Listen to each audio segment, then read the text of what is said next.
सेहत कार्यक्रम में श्रोताओं आप सभी का बहुत बहुत स्वागत है।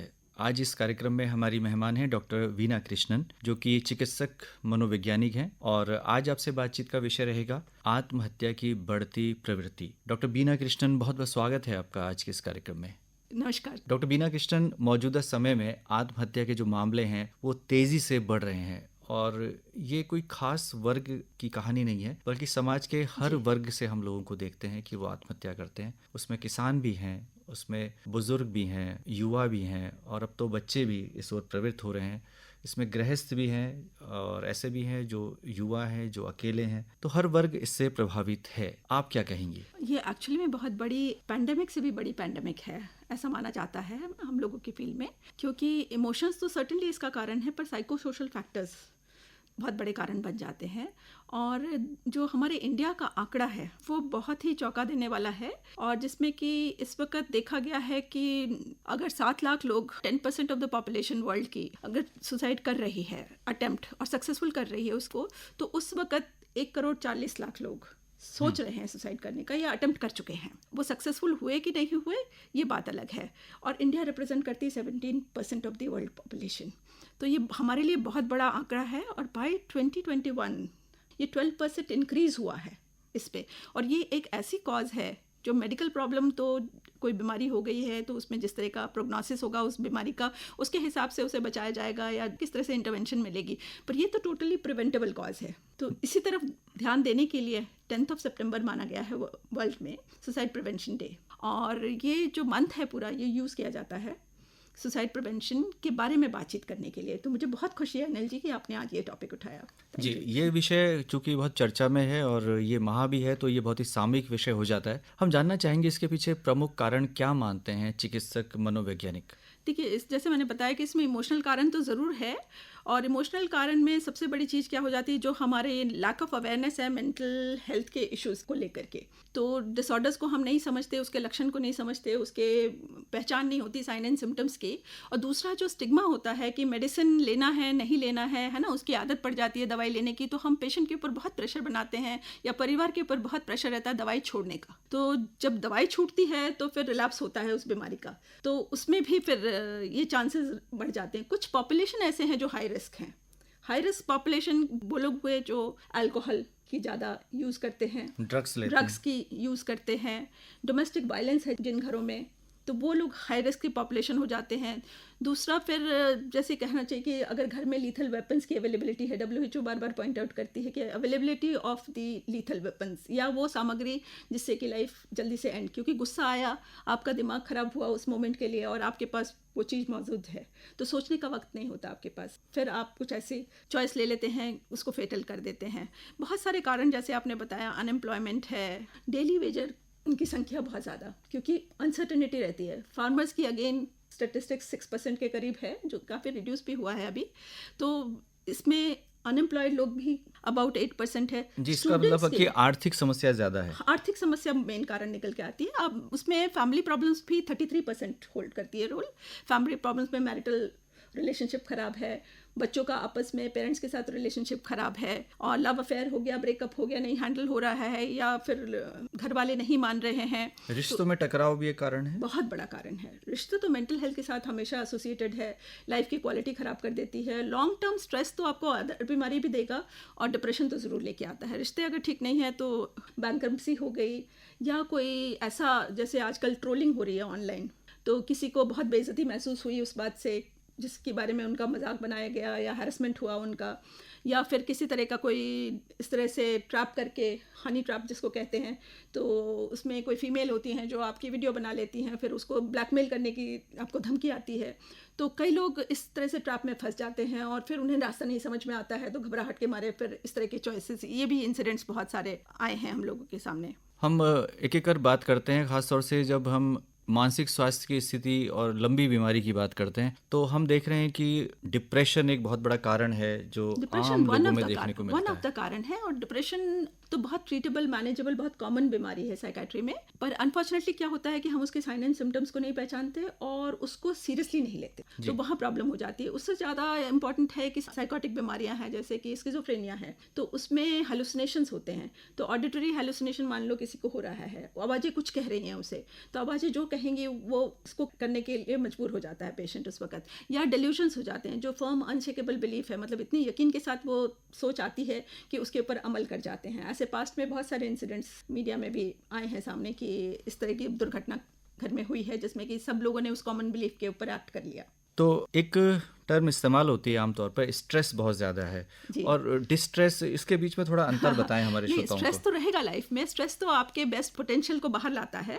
स्पोर्ट्स मैन अगर खेलता है तो वो भी स्ट्रेस ले रहा है, कोई आप काम करने निकले हैं तो स्ट्रेस हो रहा है, ताजमहल भी बना था तो बहुत स्ट्रेस आया था, मतलब हर ब्यूटी के पीछे स्ट्रेस होता है। डिस्ट्रेस तब हो जाता है जब आप उस चीज़ को, उसके लिए एटीट्यूड आपका पॉजिटिव नहीं है या आप में वो एप्टीट्यूड नहीं है। जैसे कि बच्चों को अक्सर कोटा जैसी जगह भेज दिया जाता है, तो वहाँ स्ट्रेस तो पढ़ाई का हर बच्चे को है, लेकिन उस बच्चे में अगर क्षमता नहीं है या मानसिक स्थिति उसकी कमजोर पड़ गई है और उसको कोई देख नहीं पा रहा है, तो उसके लिए वो डिस्ट्रेसिंग हो गया। तो वो डिस्ट्रेस के साइंस पहचानने जरूरी है कि डिस्ट्रेस के साइंस में क्या होगा, नींद आनी बंद हो जाएगी, अचानक मूड में बहुत तेजी आ जाएगी, उतार चढ़ाव आ जाएगा, है ना, मूड चेंजेस आ जाएंगे। तो अचानक change in any behaviour is a cause of concern, तो वो नोटिस करना बहुत जरूरी है। जी, इस पर हम आगे बात करेंगे डॉक्टर बीना। हम जानना चाहेंगे कि सोशल मीडिया का भी कुछ दुष्प्रभाव है। बहुत ज़्यादा, क्योंकि आप सटल वे में इन्फ्लुएंस होते चले जाते हैं, रियलाइज़ भी नहीं करते। और बच्चों का माइंड तो बहुत ही इनोसेंट होता है, जो वो देखता है सब तरफ अपने फ्रेंड्स के साथ होते हुए मीडिया में, बहुत बड़ा कंट्रीब्यूशन है मेंटल हेल्थ को ख़राब करने में और अवेयरनेस भी क्रिएट करने में, दोनों पॉजिटिव भी है उसमें।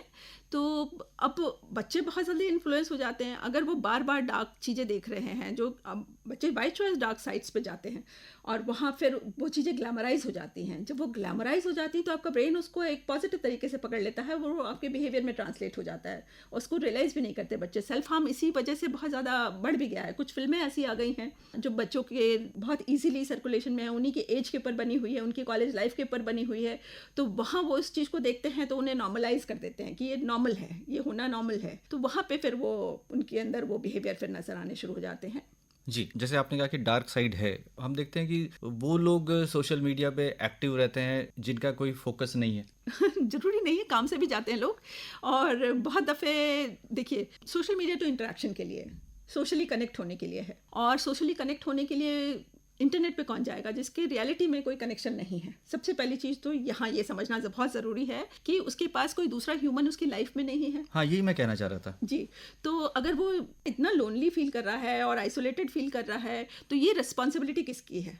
ये रिस्पॉन्सिबिलिटी उसके आसपास जो लोग हैं उनकी है कि अगर वो इतना डिटैच हो रहा है, विड्रॉ हो रहा है, आइसोलेट कर रहा है अपने आप को, या फिर उसके अंदर लोनलीनेस की इतनी फीलिंग है या रिजेक्शन की इतनी फीलिंग है, कोई मुझे पसंद नहीं करता, कोई मेरे साथ टाइम नहीं स्पेंड करता है, तो अगर इस तरह की फीलिंग बच्चों में जा रही है तो वहाँ वो किस तरह के लोगों को ढूंढेंगे या कौन मिलेगा उनको?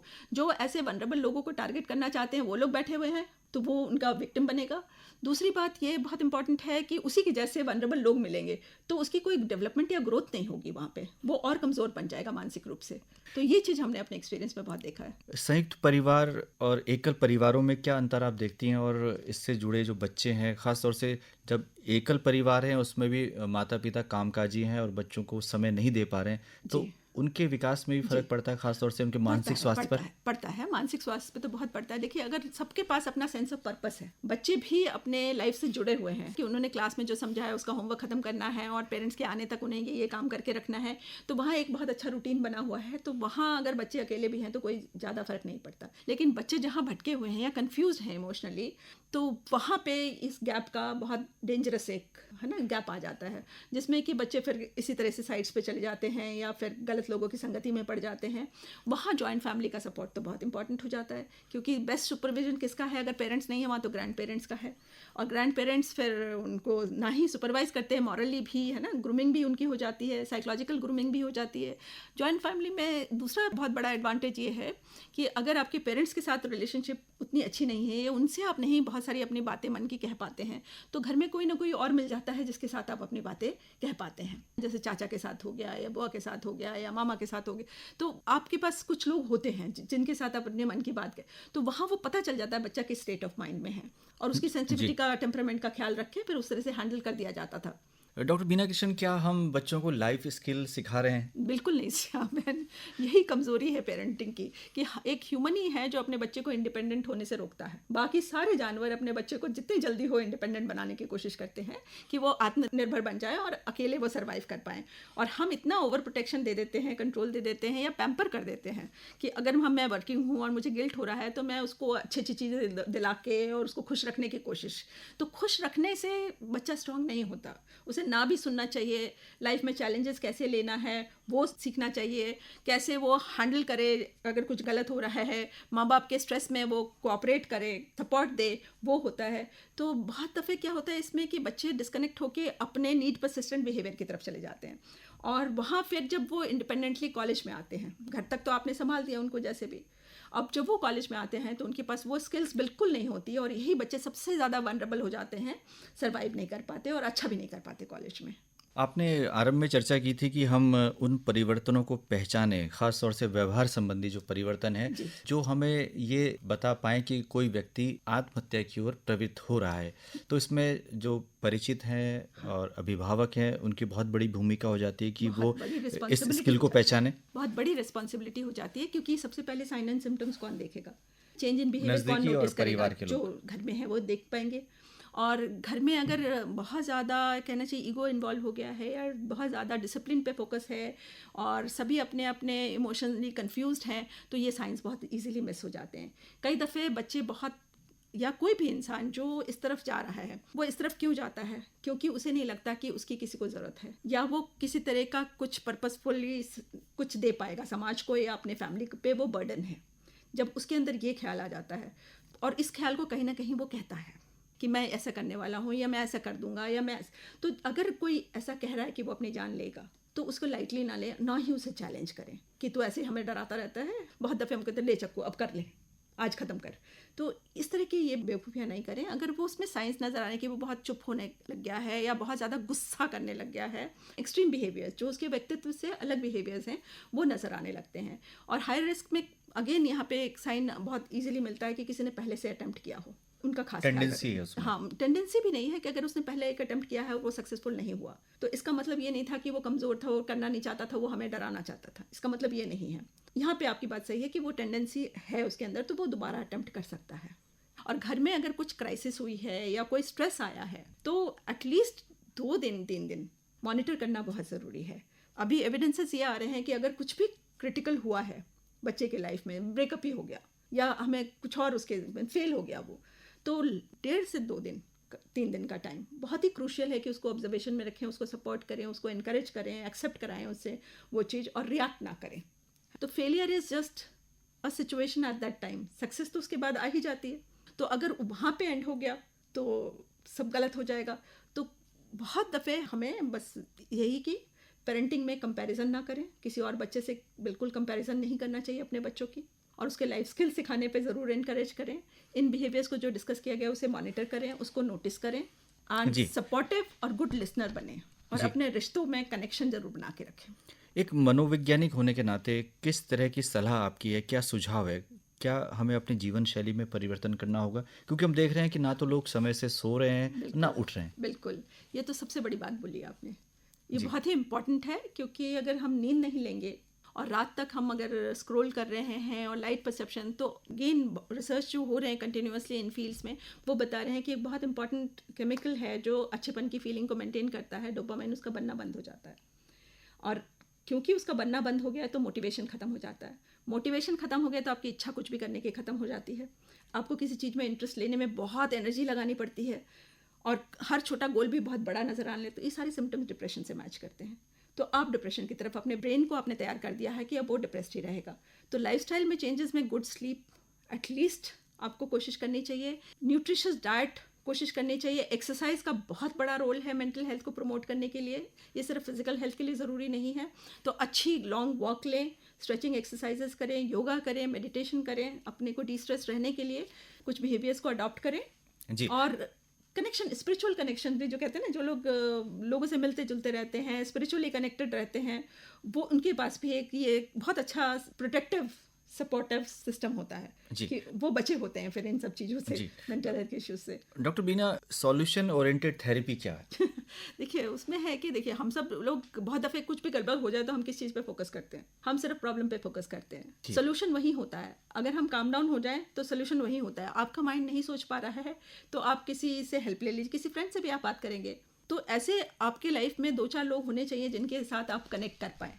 तो अगर उनके साथ आप कनेक्टेड रहेंगे तो आपको एक अच्छी लिसनिंग मिल जाएगी, आपकी फीलिंग की वैलिडेशन, कहना चाहिए कि एक एक्नॉलेजमेंट मिल जाती है कि हाँ, you are not going through good times, तो आप सपोर्टेड फील करते हैं, अंडरस्टूड फील करते हैं। और वो इंसान फिर आपके माइंड को क्योंकि काम कर देता है, इसको हम इमोशनल फर्स्ट एड भी कहते हैं, तो आप कंफर्टेबल हो जाते हैं, तो आपका माइंड खुद ही उसकी सोल्यूशंस को डिराइव कर लेता है। डॉक्टर बीना कृष्णन, भौतिक वस्तुओं के प्रति जो हमारा आकर्षण है वो लगातार बढ़ रहा है और धन दौलत को ही हम सर्वस्व समझने लगे हैं, ये भी एक बड़ा कारण हो सकता है? हो सकता है क्योंकि हम सक्सेस मटेरियलिस्टिक थिंग्स में देखते हैं। अगर आपने एक किताब लिख दी है और वो बहुत अच्छी किताब है, जब तक वो रीडरशिप में रीडिंग उसमें नहीं जाएगी और वो किताब आपको मनी नहीं लाएगी, तब तक आप सक्सेसफुल नहीं कहलाएंगे। चाहे आपको बहुत सेटिस्फैक्शन मिलता है उस चीज़ से, आपके पास अच्छी बड़ी गाड़ी नहीं है तो आपको सक्सेसफुल नहीं माना जाएगा।